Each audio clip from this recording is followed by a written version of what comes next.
السلام علیکم ګران لیدونکو اوریدونکو پرې هیله چې روغ جوړ وایاست. زه ساجد لاس لارځم او تاسو د یوټ پر چینج یوټیوب چینل لیدونکي یاست.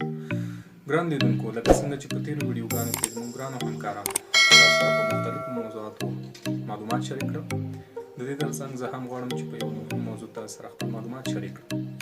ګران لیدونکو هر کله چې تاسو غواړئ سپیچ وړاندې کوي بحث وکړئ هغه که په ماډل یونایټډ نیشن کې وي که هغه په ډیبیټس کې وي که هغه په نورو داسې ځایونو کې وي چې هلته غواړئ تاسې خپل سپیچ وړاندې کوي د خپل د سپیچ د وړاندې کېدو نه مخکې تاسې باید کریټیکل تینکینګ وکړئ.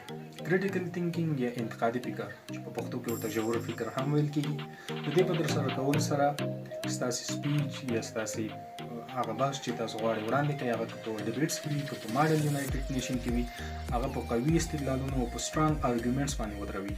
نو هر کله چې تاسو سپیچ کوئ بحث کوئ ډیالوګ کوئ نو په دغې سره تاسو کولی شئ چې کریټیکل تینکینګ وکړئ په خپله موضوع کې هغه ستاسو خبرو ته ښکلا ورکوي. ستاسې اډینس چې تاسو ته کوم ناست وي او تاسو په هماغه موضوع کې کریټیکل تینکینګ کړی وي ژور فکر مو کړی وي انتقادي فکر مو کړی وي دا تاسو کامیابۍ ته رسوي ستاسو خبرو ته یوه خاصه ښکلا ورکوي. دا یوه ډېره پراخه موضوع ده او عموما کې دا 6 سټیپس لري. دغه 6 سټیپس به په نیکسټ ویډیو کې تاسو ته وړاندې کېږي. د نیکسټ ویډیوز لپاره زموږ یوټ فار چینج یوټیوب چینل سبسکرایب کړئ څنګه ورسره بیل آیکن کېکاږئ.